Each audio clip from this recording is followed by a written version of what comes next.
gas time. You already know that.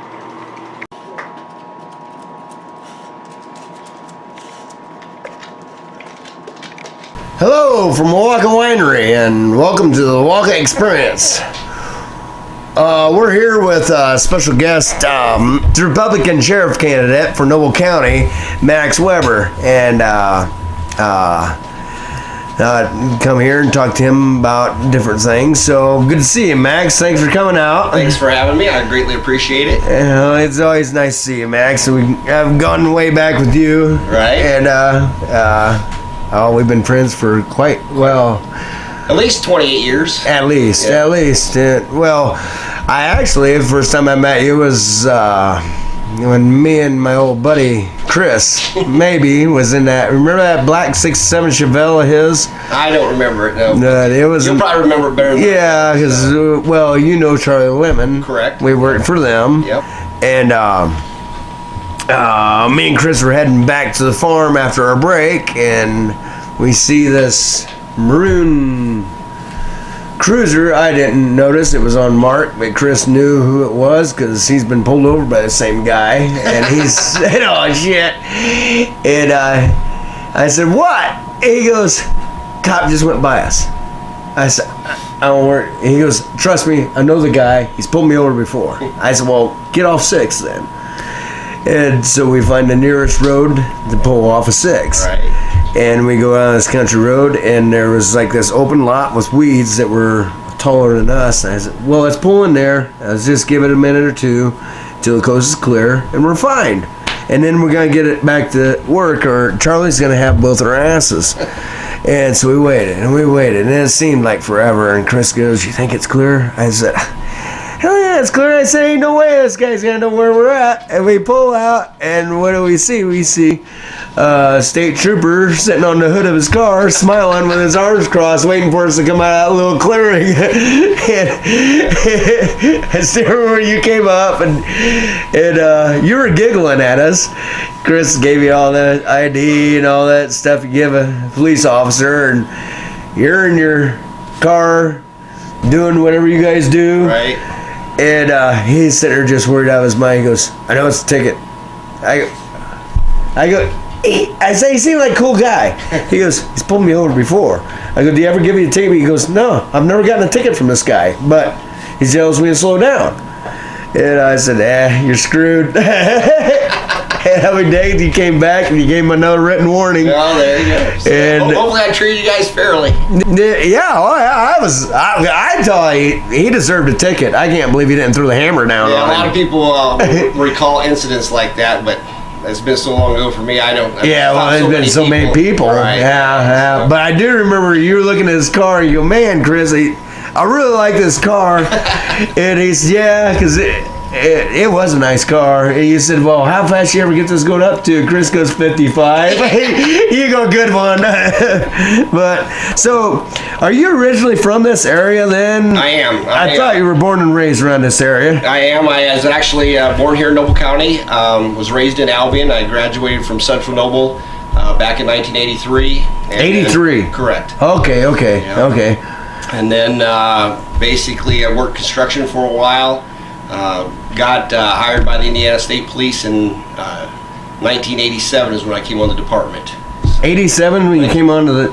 Now, did you start with the state police? I did. I actually was with the reserve program with the Albion Police Department. That's how you started off, was the reserve program. Correct. That for a short time, and then I was always wanting to get in law enforcement. And I always wanted to be a trooper. Yeah. So I continued applying. I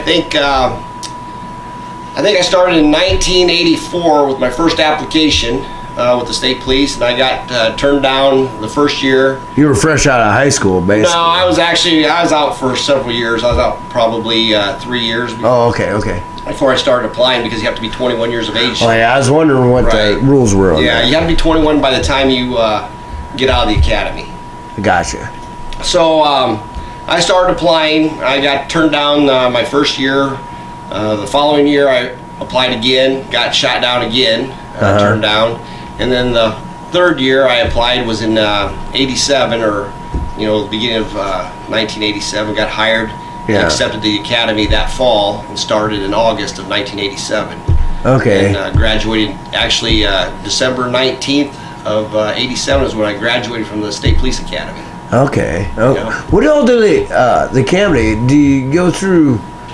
I mean, I'm just wondering. I mean, what's the train? They just. It's train you in? A wide variety thing of criminal law, traffic law, defensive tactics, firearms, you name it. You go through a gamut of different realms of training just to get certified. Okay. And qualified as a trooper. So a lot of physical fitness training, things of that nature.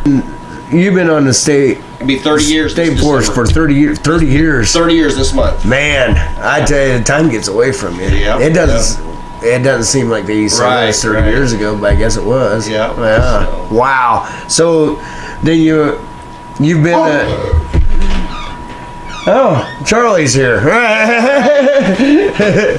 So welcome, Charlie. Yeah, welcome, Charlie. That's the guy we're rushing to get to work to. Exactly. And Charlie always cracked the whip on his employees. Yeah. We were more worried about Charlie than we were the police. Exactly.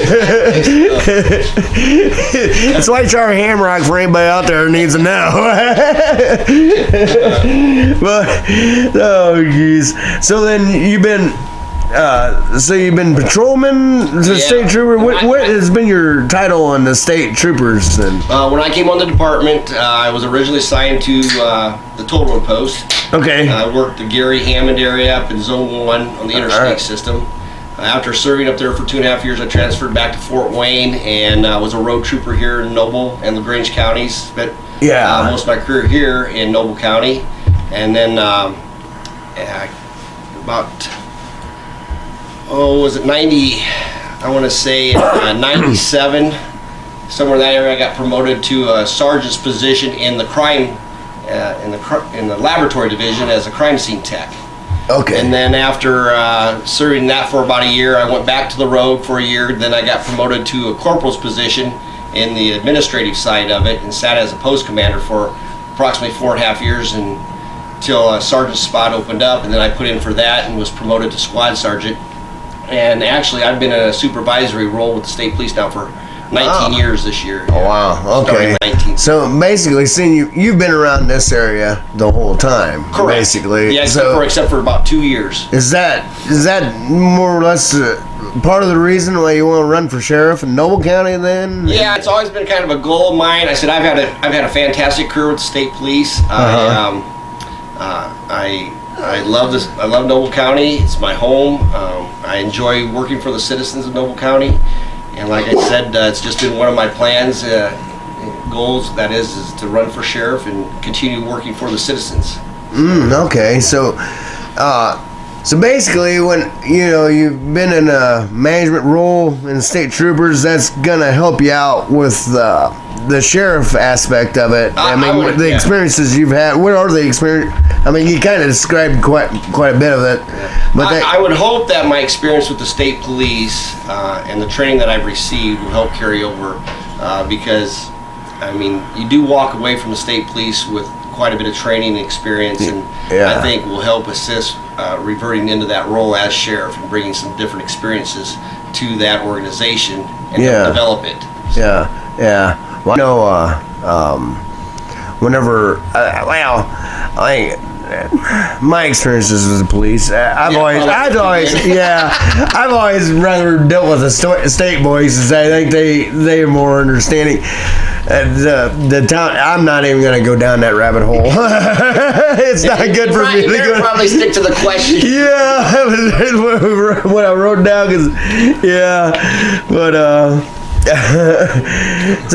but besides that, I mean, I know I've been an issue for years, but what other issues besides crime does this county deal with? I mean, what issues do you see as sheriff that you see are the most pressing issues that we got going on in this county that we have to address? I would say, well, right now, one of them probably upcoming, I know, that we may have to deal with.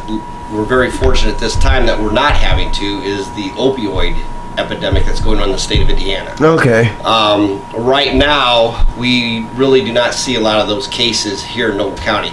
We're still dealing with individuals on meth or crystal meth, things of that nature, and that's what we're still dealing with right now. Is the meth is it getting better? The meth, because I don't see it as much as I used to. I don't know if it's actually getting better, and I don't know what you have seen, but the thing is that we're not seeing the one pots, the individuals. Yeah, because that's what I always seen in them. Because I think what's happening now, there's more crystal meth being imported into the county. Oh, so I'm following you there. Okay, because I've always saw.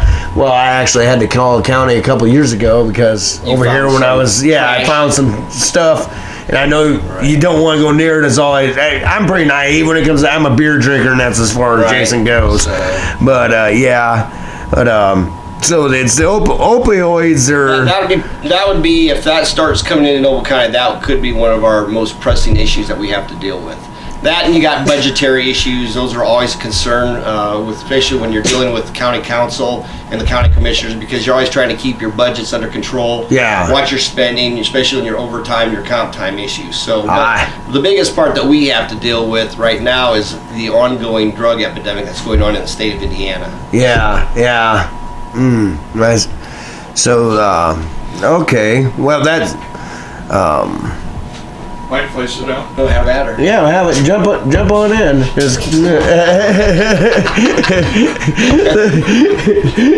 There's another pressing issue in Noble County we got too.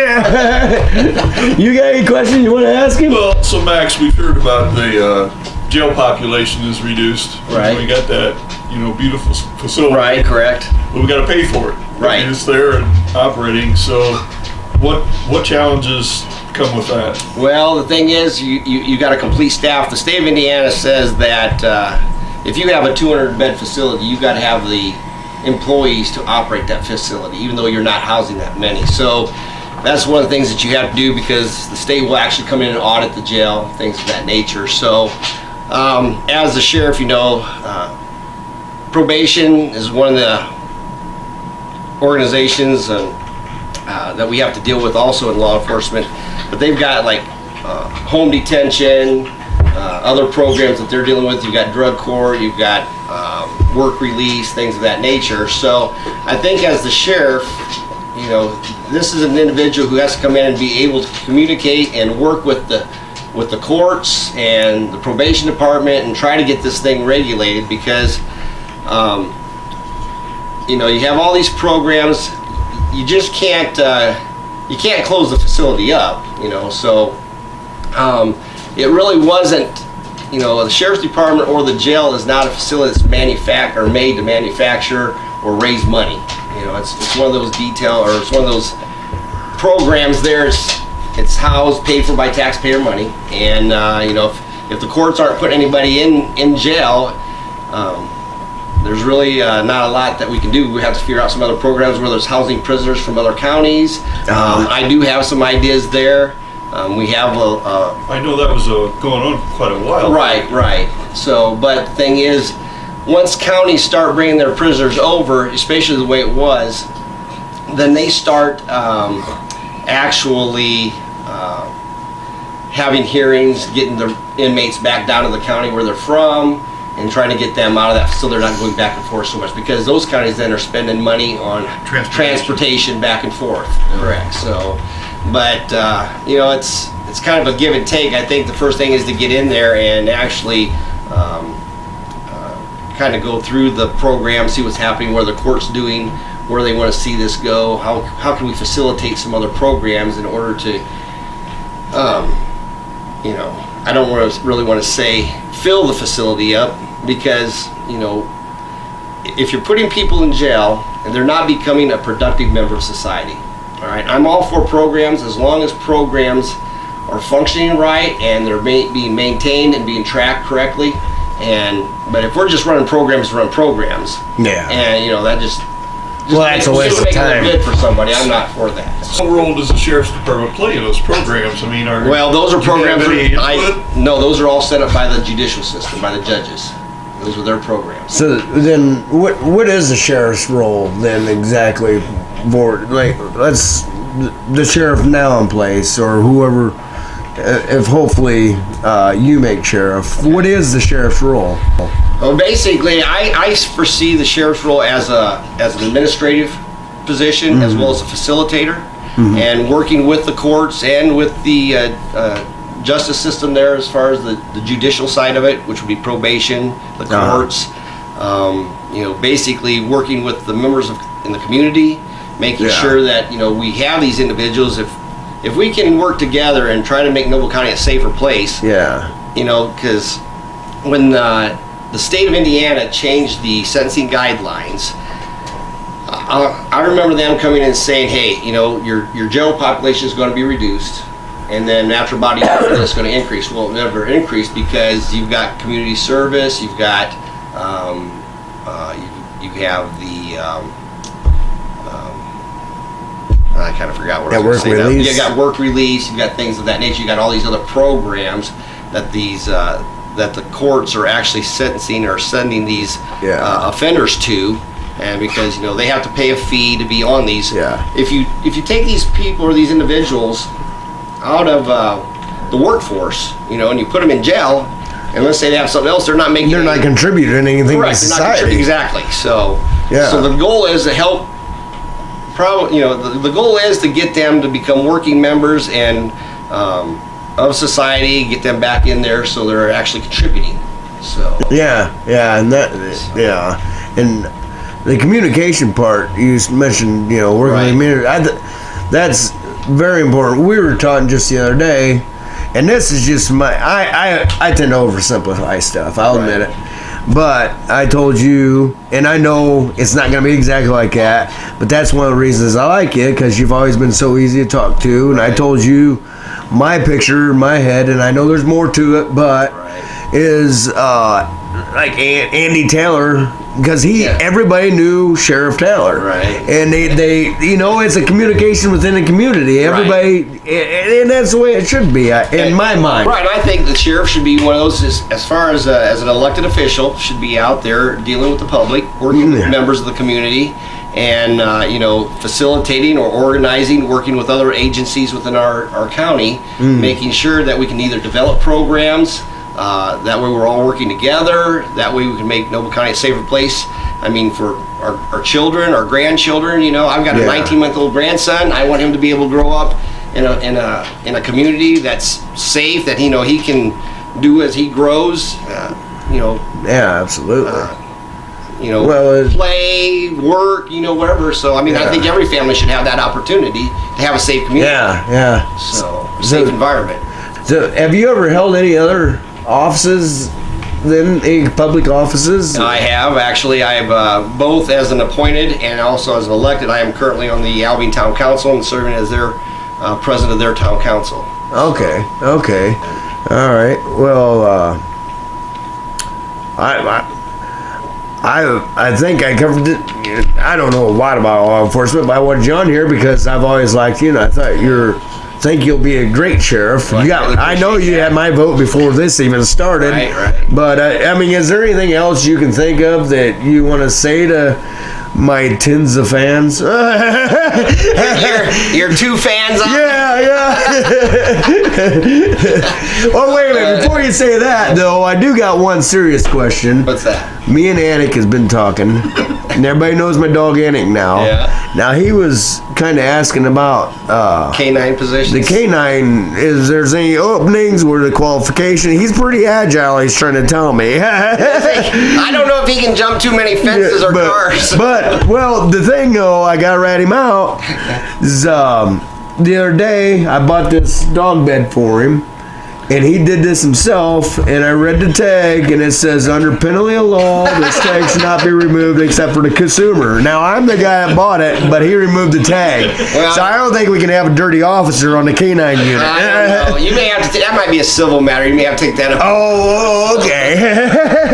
I don't think you get much out of him.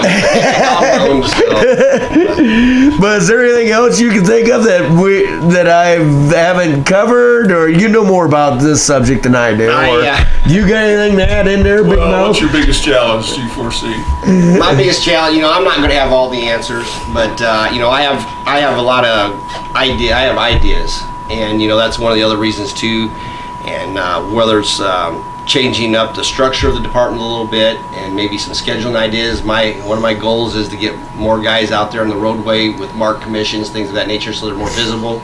I think it's important, number one, visibility, so that the community sees police officers. Yeah. I think we need to bridge that gap, because there's a lot of things that's happened here in the last several years with law enforcement and in the communities, where there's some questions, whether the police officers are that approachable or not. But I want to make sure. I don't think we have that big of an issue here in Noble County, but I want to make sure that the citizens of Noble County feel comfortable when they approach a police officer or a deputy of something of that nature. I don't like it when officers are standoffish and things of that nature. I want us to be part of the community. I want them to be approachable. I want them to be working with the citizens and helping develop these programs. Like I said earlier, I just want safe communities for our children and grandchildren, things of that nature, our families. Yeah. And like I said, I'm not going to know all the answers. I want to get in there first. I want to evaluate some things and see how things are running. Of course, one idea is that we have to look at is the budgetary constraints and things of that nature that kind of straddle a county. I mean, I think you guys see it in the paper all the time where they're having issues with insurance, things of that nature. I mean, if I can come up or develop programs and save money here or there, maybe put more money back in the general fund to help with their insurance costs or things of that nature, I'll do whatever I can.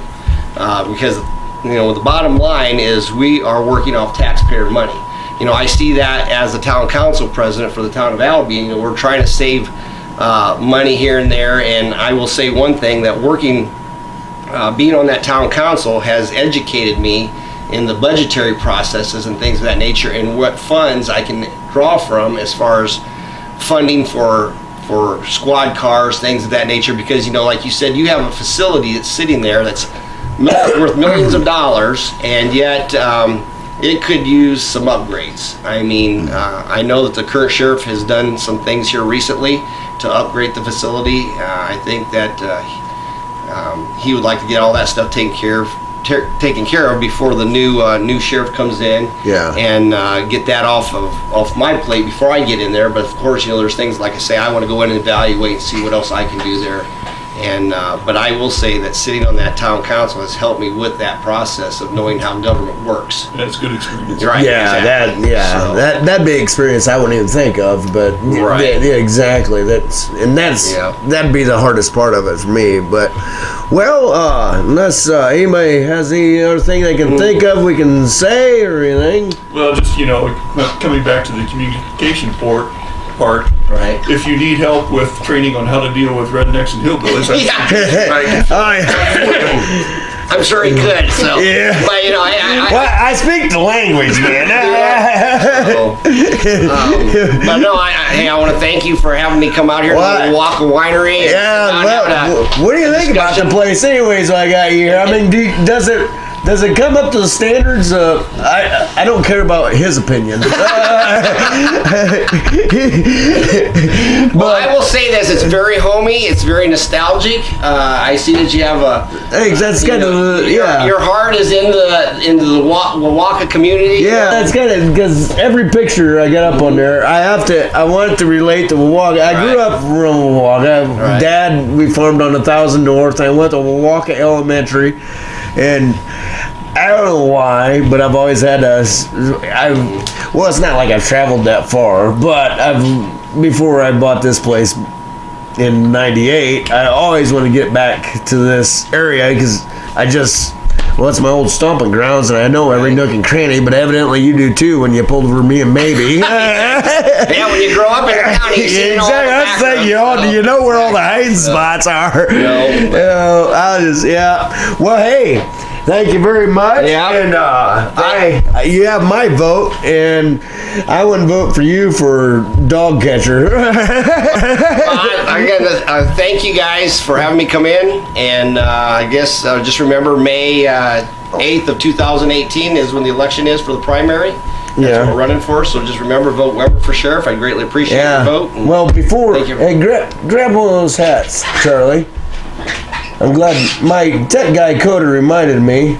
Oh. For being on Wawaka Experience podcast, you get a Wawaka We get a Winery free hat. hat. So All right. yeah. Wow, Wear it that's with awesome. pride, Max. Wear it with pride. I will. How's that look? Does that look good? All right. So, Thank you for watching and vote for Weber. And the primary is May 8th, 2018. May 8th, 2018. Right. We'll So- start going door to door in January after the holidays, and hopefully get out there and meet a lot of people. And Yeah. So, well, you got my vote. You knew that for a while. I've always liked you, and I think you're going to do a great job. So, Yep. Good luck to you, Max. Thanks, Charlie. Greatly appreciate it. well, good night, and have a good night from Wawaka Winery. I'm Max Weber, and I approve this message.